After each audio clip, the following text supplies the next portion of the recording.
Ladies and gentlemen, have you wondered recently about why the weather is as bizarre as it is? Hailstones all over the world, flooding taking place, hurricanes, tornadoes, volcanoes beginning to disrupt the atmosphere in some areas. I'm going to tell you a story today, and I'm going to give you a brand new word. Most of you have heard about climate change. It's all over the news.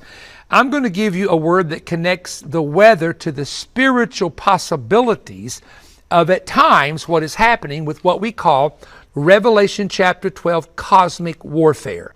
And that is atmospheric warfare or atmospheric transitions. Before I get into this in great detail, let me just say that there is a spiritual side to everything, because all truth is parallel. You have the natural and you have the spiritual. And many times natural events have a spiritual connotation or connection with them. Hebrews chapter 12 and verse 26, God says this, that he would shake not only the earth one more time, but also he would shake the heavens. In 3 of the Gospels, and remember there are 4 Gospels in the New Testament, but in 3 of them, Christ is recorded as saying that the powers of heaven shall be shaken. Now we know that we have to have the sun, we have to have the 4 seasons of winter, spring, summer, and fall. Because really in the winter, that's what kills a lot of the viruses floating around, the germs, and even kills off some bugs that need to be removed from the planet. So you have to have those seasons for things to operate properly. You have to have rain, and the Bible said rain should come in due season. And even the festivals of Israel were centered around the rain cycles, the seed planting time, and the harvest cycles. You got to have hot and cold, as I said a moment ago. Cold has its purposes. But the weather has just really got weird. I have no other way of saying it than we have weird weather patterns with the number of hurricanes, tornadoes, excessive rain, lightning strikes. That's another thing, lightning strikes. I'm going to tell you something about lightning strikes in a minute that just blew my mind several years ago. So here's what we have. We have natural weather patterns. April showers bring May flowers. Everybody knows that you're going to get rain normally in the month of April. And you get the growth and the result of that rain usually in the month of May. But we also have what we call natural weather cycles. There's La Nino, El Nino, and all these weather cycles that the weather channels and weather experts talk about. But here's one that no one on the weather stations will mention, because maybe they're unfamiliar with it, and maybe they just realize most people wouldn't believe it. Spiritual war that happens in the heavenlies can impact weather on the earth. Now, I'm going to tell you something that's the most bizarre thing I can ever remember happening. Several years ago, we did a warfare conference at Tampa, Florida. In fact, I say several. This has been many, many years ago.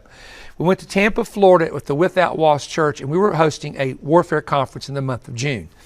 I stood at a hotel and watched something that I could not believe. Now, I could see the church parking lot, the edge of it, from the hotel, and the Daystar truck, Marcus Lamb had sent the Daystar truck up to tape on Daystar Live some of our conference.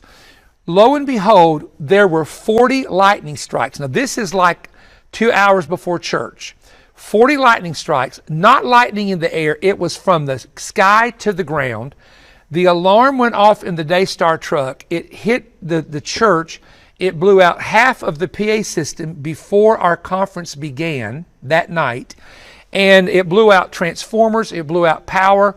And I'm telling you, every day, now that was the start of the conference, but every day, lightning was all over the place, and it seemed like it was trying to hinder the entire conference. When the conference ended, weather was perfect.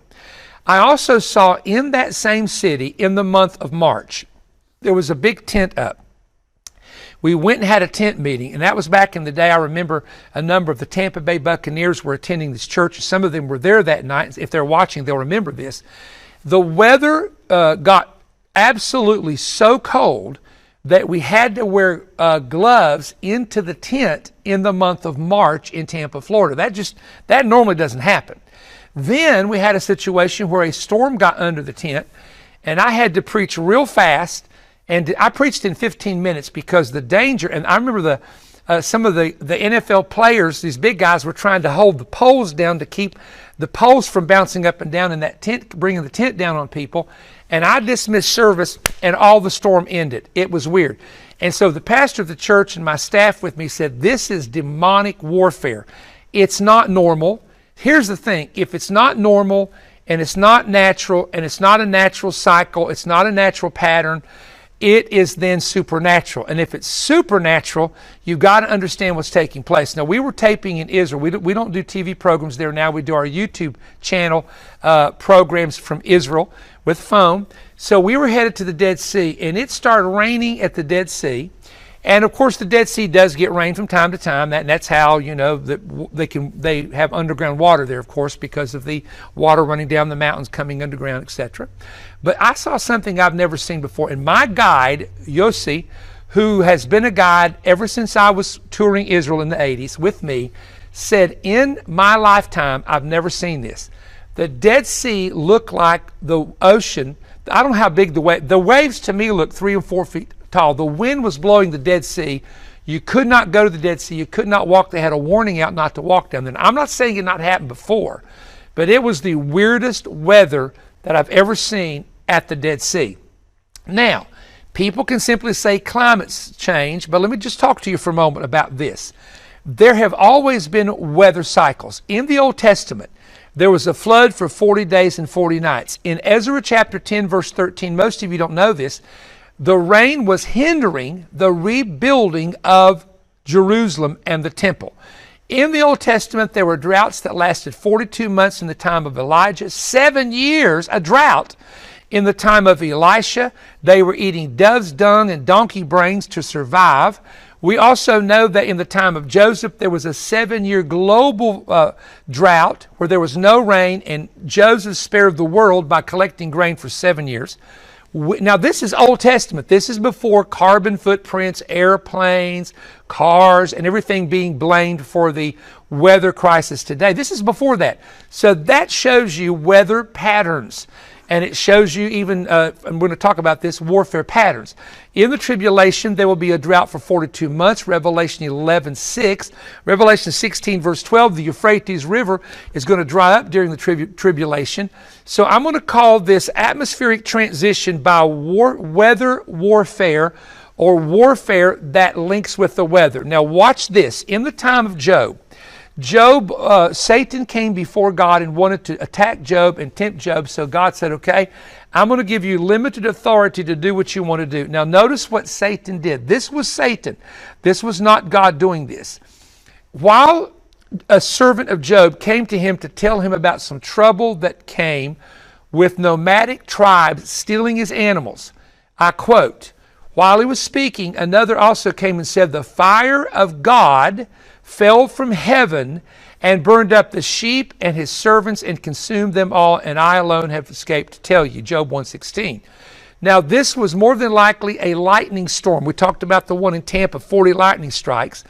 And this is probably a lightning storm because in the earlier days they considered that the fire of God. Lightning was called the fire of God from heaven. And this is what the servant said had happened. Now, notice this, that while he was speaking, another came and said, your sons and daughters were eating and drinking wine in their oldest brother's house, and suddenly a great wind came from across the wilderness and struck the four corners of the house, and it fell on the young people, and they are all dead, and I am alone, have escaped to tell you. Job chapter 1, 18 through 19. Now here's an example, and I don't know how he does this, because Ephesians chapter 2 and verse 2 calls Satan the prince of the power of the air.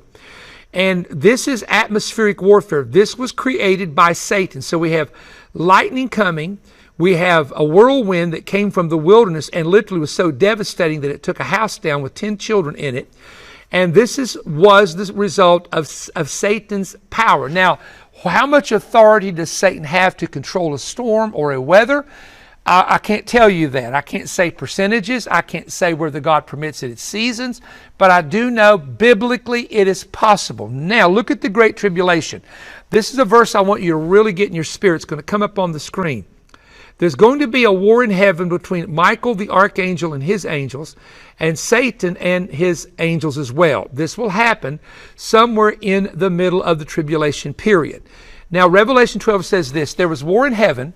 Michael and his angels fought against the dragon, and the dragon fought and his angels, and prevailed not, neither was their place, that means their headquarters or their position, found any more in heaven. And the great red dragon was cast out, that means he was cast out of the second heaven, the old serpent called the devil, and Satan, which deceives the whole world. He was cast out into the earth, and his angels were cast out with him. Now, the context of Revelation chapter 12 is the story of Israel and a remnant of Jews fleeing to the wilderness from the hand and the armies of the Antichrist into the country of Jordan, into the area of Petra, where God will preserve them and protect them the last 42 months of the tribulation period. However, it says that the serpent, who is Satan, sends a flood to destroy the woman. Now, this is really important to understand this, that if you go to Petra and you go during a rain season, there have been serious floods in Petra. Here's the reason why: because the water comes down from those mountains and it starts filling up the valley areas. There's something called a seek. I think it's about a mile and a half. I'm trying to go from memory, but we've been in it and we rode a cart in it. People walk in it or they ride a horse in there, whatever. And it's very narrow, and that seek can actually get so much water in it. One time, years ago, this is many years ago. It wasn't during our tour, thank God, because the Bedouins would tell you, get up to the mountains, climb the stairs, go up to the mountains if they have a group there, and they see that water, the flood coming, because 18 French tourists were caught up in the flood and swept away, and they found their body. I think they found their bodies later near the Dead Sea somewhere, where the water from Petra goes downward and empties out into the Dead Sea. Well, this is an example of how it's actually literally possible for there to be a flood in Petra that the Bible indicates there in Revelation chapter 12.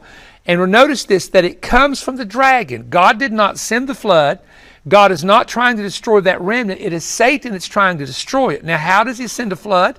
We don't know. How does he control the rain? We don't know, because rain is a natural thing formed by clouds in the atmosphere. So, folks, in the future, it's very clear in Revelation chapter 12 that there's going to be cosmic battles taking place in the heaven that are going to impact the weather patterns on earth. There's great hail coming, the size of 100-pound hail is what the book of Revelation says. There's hail mingled with fire, which is a volcanic eruption.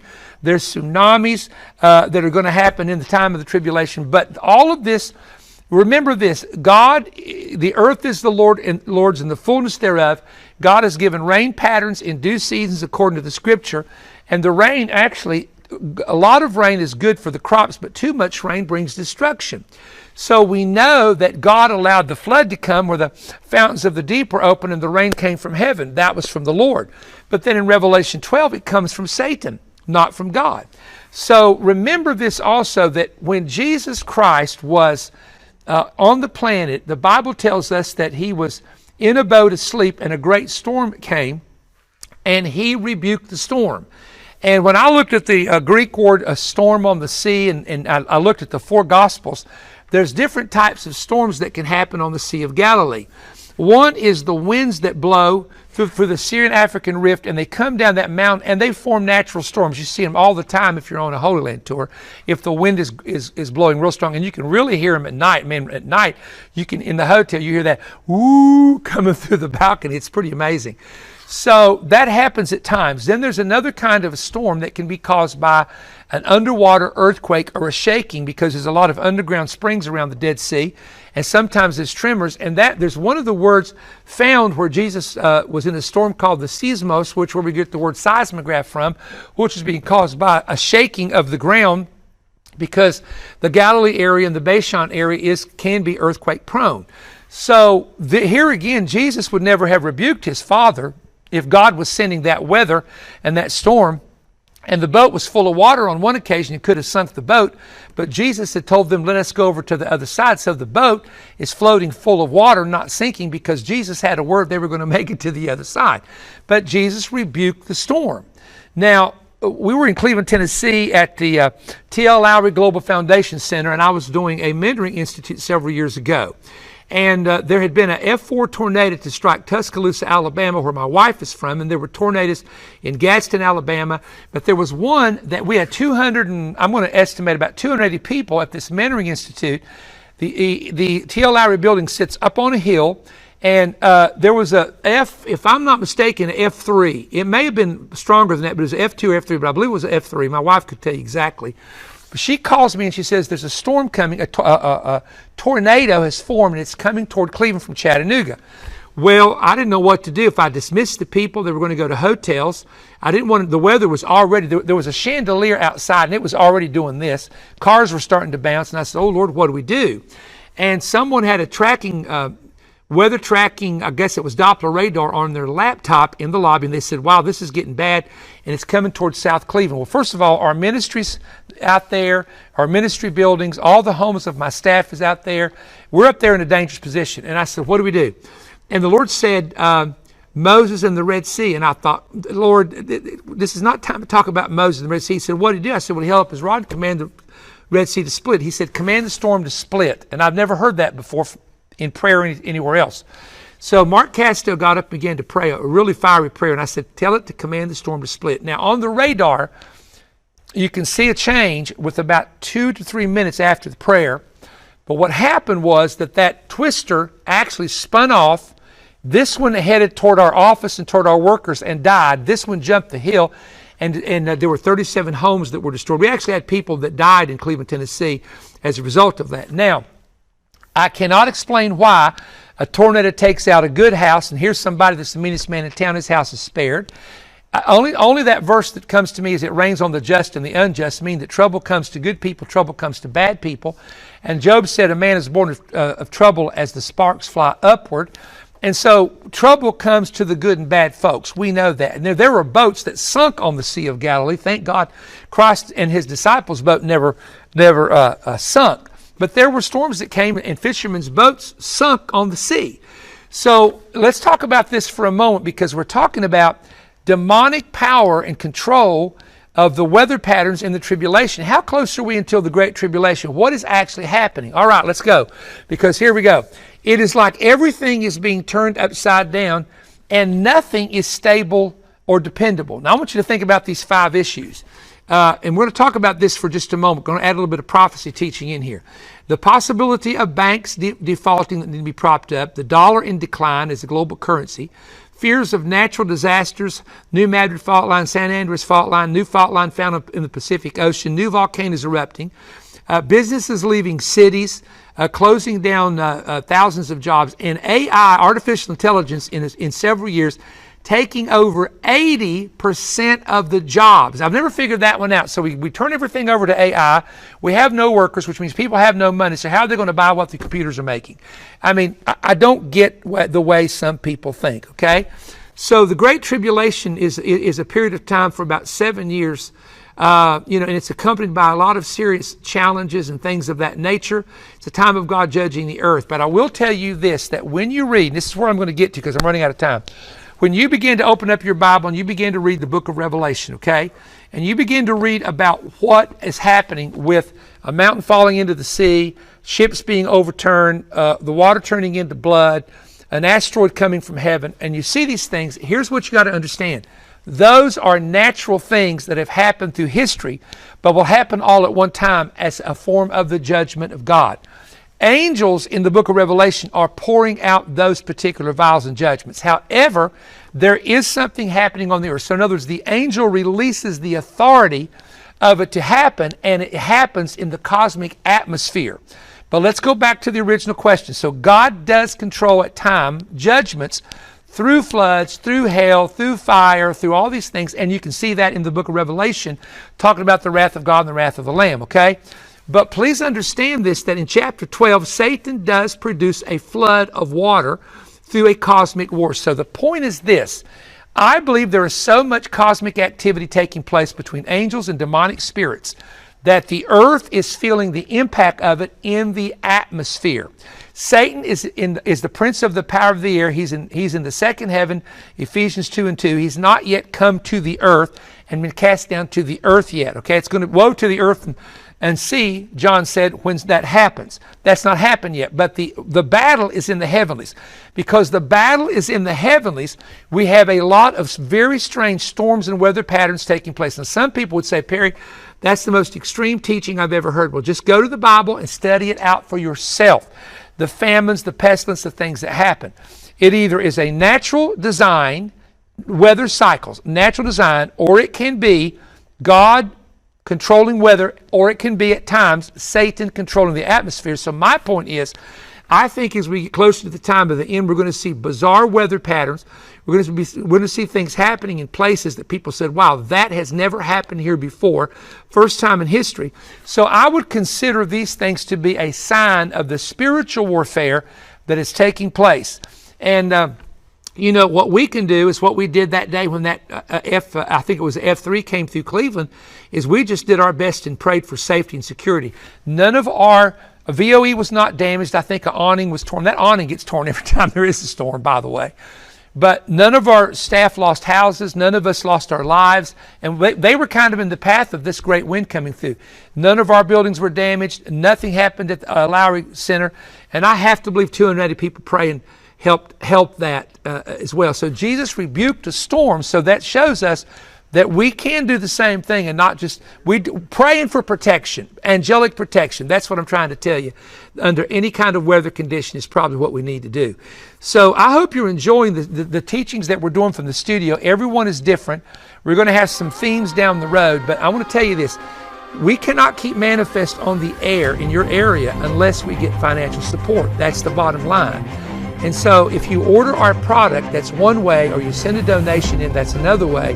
And God has been good to us, keeping on for 22 years, and we want to keep keeping it on until Jesus comes. So stand with us and watch this. And don't forget to keep watching. I've got something special to share with you. Humanity's final battle is being set in array, merging men with super advanced technology. Commonly known as artificial intelligence, or AI, this new and at times frightening technology is said to be the greatest advancement of man's imagination since the beginning of humanity. But it comes with warnings from experts and developers. While AI can be used to deter crime, track criminals, and search for information at breathtaking speed, AI could eventually take over 80% of human jobs, replacing them with computers and robots. With AI, nothing about your private life, your finances, job, or family will be hidden.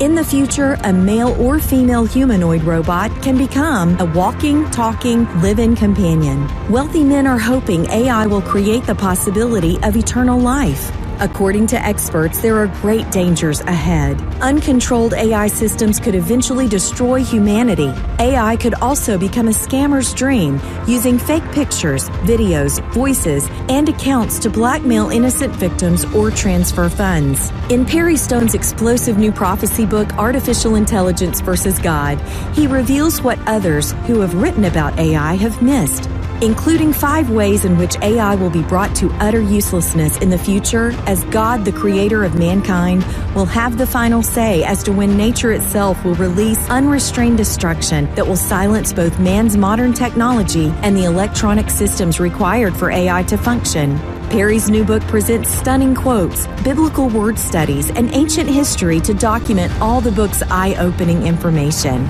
He explains how an ancient clash in Eden and a massive tower in the plains of Shinar conceal huge historical parallels, repeating themselves during AI development. Perry explores whether the economic mystery Babylon mentioned in Revelation 18 could be the new AI city being planned in Arabia. Is China cryptically alluded to in Revelation 12 by the symbol of the Great Red Dragon? Will men and women marry companion robots in the future? Could the image of the beast in Revelation 13 be an advanced AI creation built to introduce a new religion and to be worshipped as a god? Perry exposes the goal of transhumanism and will shock readers by revealing positive proof of 5 ways God will allow mankind's most advanced technologies to fail in the future. Perry's new book, Artificial Intelligence vs. God, is now available through Perry Stone Ministries. The offer number is BK-036, and you can request your copy for a donation of $25 or more. Order one of 3 ways: by calling toll-free at 1-888-21-BREAD. That's 1-888-212-7323, or online at perrystone.org. You may also send your donation of $25 or more to Perry Stone, P.O. Box 3595, Cleveland, Tennessee 37320, and request offer number BK-036. This new landmark book is only available through Perry Stone Ministries. Get your copy today so you and your family are prepared for the future of AI technology. We look forward to hearing from you today. I cannot say enough about the book, which is called Artificial Intelligence versus God. I do hope you will take the time to order this book and get it while you can. Read it now, because this is where we're at, and it's going to get heavier, it's going to get deeper, and many good things are going to happen as it relates to the gospel getting out and people being won to the kingdom of God before the return of the Messiah. Speaking of the gospel getting out, I'm going to be coming to on March the 29th at Boaz, Alabama. I was there last year. We're coming back to that church for a Friday night service. Everybody in that part of Alabama, get in your car and come out there and to be with me at Free Life Worship Center, Pastor Jeff Stanford's church. Don't forget Warrior Fest. Don't forget the Prophetic Summit in the month of April. But in the middle of the month of April, on the 12th, 13th, and 14th, it's a Friday, Saturday, and Sunday, I'm coming to House of Prayer International, Pastor Ron Brown's church in Monroe, Louisiana. I have not been there in years. I think I had really black hair the last time I was in that church. That's been a long time ago. I'm talking about the original black hair. So, Monroe, Louisiana, please join me for that. Now listen, perrystone.org, look at the itinerary, go to our online store, Perry Stone Ministries Facebook page, and also the YouTube channel to get updates on a consistent basis. Thank you for joining me, and God bless you. Warrior Fest is back and is bigger than ever, with an incredible lineup of teaching, worship, and ministry.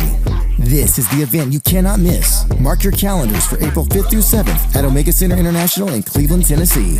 Warrior Fest 2024 includes impactful preaching from Perry Stone, Chris Estrada, Tony Suarez, Nick Walker, and Amanda Stone, with worship from Catherine Mullins, Eddie James, Lydia Morrow, and dance from Awakened Dance Team and Jacob's Tent Dance Team.